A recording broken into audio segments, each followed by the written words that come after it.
Welcome back to my channel, and today in this video I'll be discussing regarding the robust case testing or the robustness testing in the software testing and quality assurance domain. So in my previous video I have discussed and solved a problem based on the boundary value check, that is the BVC, so you can check out there. And also the same problem which I taught there, that is the same problem I'm solving by using the robust case testing. So let us get into an idea what this robust case testing or the robustness testing basically is. So it's nothing but an extension of the BVC, and here like in BVC we had one value, we had two variables, like one variable was a nominal value and another was the extreme value. So in that we would slightly move the variable or the extreme value outside and inside. That is, if we would like to see that what happens when the extreme values are exceeded with a value slightly greater than the max value, means the max value will be increased just by 1 and the minimum value will be decreased just by 1. That is, we legitimately go outside the boundary of the input domains, and the extreme value here will be taken from the four values which we get from the BVC are included, along with min, that is max plus 1, and min minus 1 we take for this. That is, we have in total 6 extreme values for robustness testing, and the total number of test cases for robustness testing will be 6 times n plus 1, where n is the number of inputs. So this is a brief idea about the robustness testing.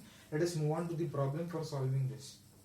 So in this we have the same problem, and from BVC we can calculate, that is the max, the min, the max minus 1, the min plus 1, and we have max plus 1 and min minus 1, and we have the nominal values.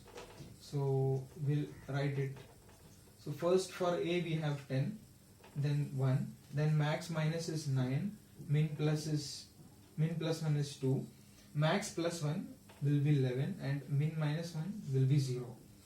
And here it will be max, then min, max minus 1, min plus 1, max plus 1, min minus 1. Okay, so next we give this value, that is max for B is 5, it will be for 1, and it will be 4, min plus 1 is 2, max plus 1 is 6, and min minus 1 is 0, and the nominal value that would remain the same, that is 5 for this, and the nominal value for this will be 5 plus 1 is 6 divided by 2, that is 3. So these are the values ready for, these are the extreme values that we are ready for feeding it into the table. So next we design the table for this. So in total the number of test cases for the robustness testing would be 6n plus 1.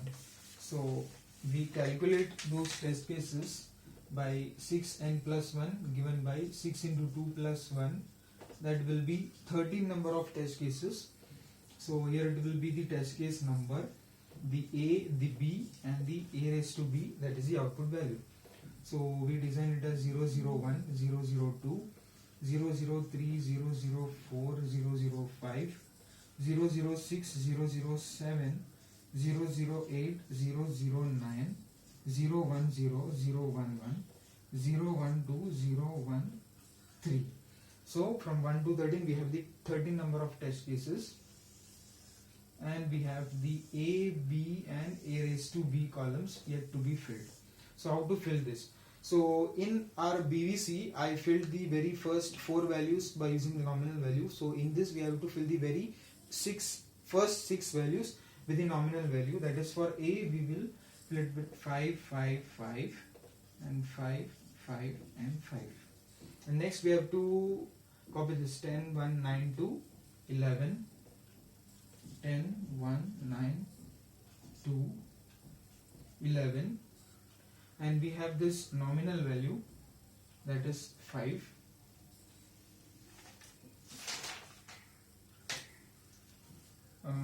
One more is there, that is the 0 and this 5. And here we have to copy this value, that is 5, 1, 4 2 6 0. So here we written this many values, and we'll write this 3 3 3 3 3 6 times, and finally the nominal values 1 3 4 5 6 and the last nominal value. Next we calculate the values, that is, this will be 3125, this will be 5, this will be 5 raised to 4 is 625 and 25. 5 raised to 6 is how much? 15625, and 5 raised to 0 is 1. This is 1000, this is 1, this is 27, this is 8. 11 cube is 121. 1331 it would be.